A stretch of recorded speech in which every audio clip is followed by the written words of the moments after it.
Managing project quality. I developed a project management plan which had details on managing project resources, project scheduling, project finances, and also the project quality. Or guidelines to managing project quality. A project quality management plan was produced at the beginning of this particular contract, and the sort of overarching project quality management plan is what follows for every single project within that contained contract. And that quality management plan highlights the standards that were agreed with the different stakeholders, the level of accuracy, the sort of detail that was required within the project, and the different assurances that were agreed by the businesses to deliver on this contract. A change control. The business also has a streamlined change control process, and if there's any impact on quality, that is also managed by the project manager, and recommendations are put forward to the various stakeholders, and that's also communicated back to the business and also to the clients as well. In different reviews, we also focus some time on the quality aspect of it as well, and we assure the clients that the project will be delivered on the quality that was agreed. We also have different measures in place. So when we are creating a work breakdown structure, we have sort of tests standard assigned to those particular activities, and each of the member who's working on a user story, they ensure that it's completed to the standard that was agreed and to the standard that was advised to them at the beginning of the project. So when we are producing bits of software, bits of coding in that level of detail, there's no in that level of detail, it's quite easy to see if something doesn't comply with the quality that was agreed, or if something doesn't comply with the general standards. So it's quite easy to highlight, and it's quite easy to rework that piece of work until it is compliant with the quality. So when you are going through that level of detail, there really shouldn't be any issues with the quality.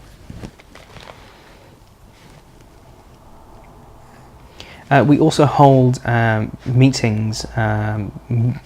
fortnightly to go over all of the work that's been produced, and we sign that off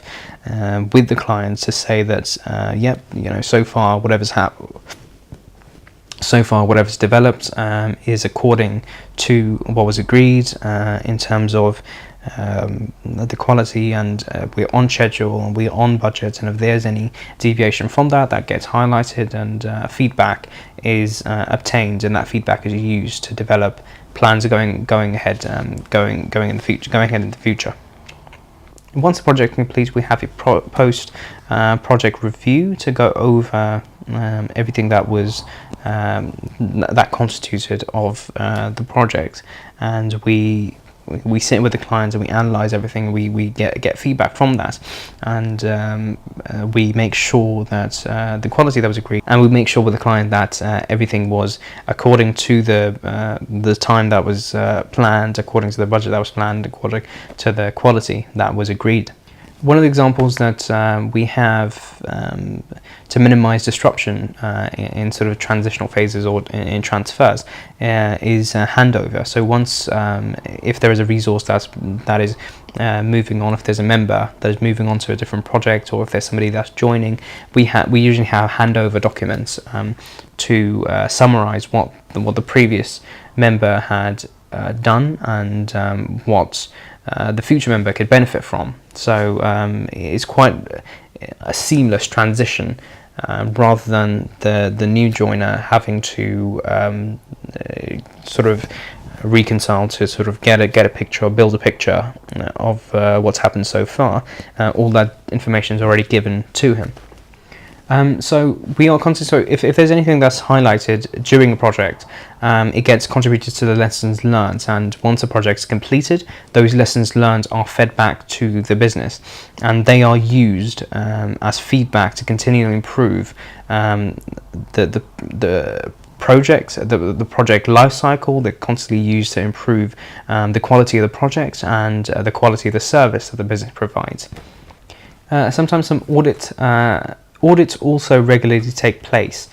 to make sure that each of the project is according to the sort of overarching contract standards, and it's performing accordingly to what was agreed, and it's complying with all the various industry standards and all the various